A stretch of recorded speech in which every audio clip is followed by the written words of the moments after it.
A black man was insulted in a restaurant, but what his son did shocked everyone. It was a bustling Friday evening at the Golden Fork, a popular restaurant known for its lively atmosphere and delicious cuisine. Families filled the booths, laughter echoing off the walls, and the aroma of sizzling dishes wafted through the air.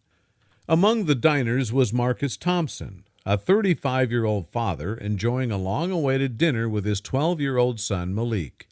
It was time for bonding, a chance to celebrate Malik's recent success in school.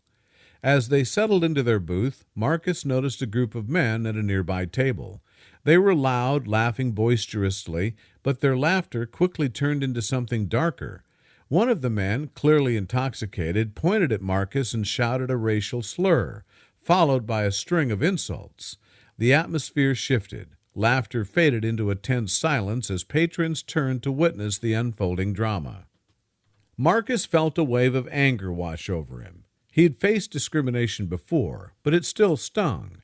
He glanced at Malik, whose eyes were wide with shock and confusion. "Dad, are you okay?" Malik whispered, his voice barely audible over the murmurs of the crowd. "Just stay here, son," Marcus replied, trying to keep his composure. He stood up, his heart racing, and he approached the group. "Hey, that's not cool. You need to stop," he said, his voice steady, despite the turmoil inside. The man who had insulted him laughed a cruel, mocking sound. "What are you going to do about it?" he sneered, leaning back in his chair, emboldened by his friend's laughter. Marcus took a deep breath, trying to maintain his dignity. "I'm just asking you to show some respect. We're all here to enjoy a meal," he said, hoping to diffuse the situation. But the man leaned forward, his face twisted in contempt, and shouted another insult. At that moment, Malik, who had been watching helplessly, felt a surge of emotion. He couldn't just sit back and let his father be disrespected. With a determination that surprised even himself, Malik stood up and walked over to the table of men. "You're wrong for what you said," he shouted, his voice clear and unwavering.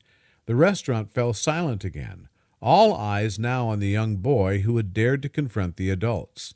The men looked taken aback, their laughter replaced by expressions of disbelief. "What did you say, kid?" one of them scoffed, clearly not expecting such boldness from a child. Malik didn't back down. "You're being mean, and it's not right. My dad didn't do anything to you." His voice trembled slightly, but his conviction shone through. "You should be ashamed of yourself." Marcus watched, a mix of pride and fear swelling in his chest. He wanted to rush in and protect Malik, but knew that his son was standing up for what was right.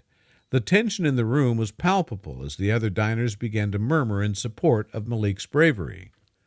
The intoxicated man, momentarily stunned, glanced around at the growing crowd of disapproving faces. For the first time, he seemed to realize the impact of his words.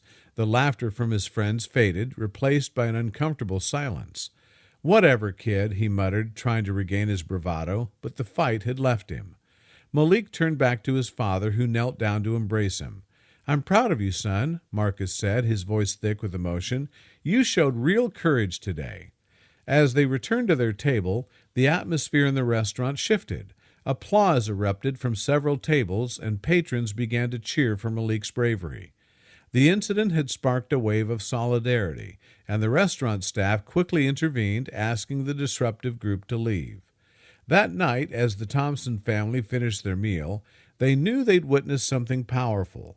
Malik had not only defended his father, but had also ignited a conversation about respect and kindness. In a world often marred by division, their small act of courage had reminded everyone present of the strength found in standing up for what is right.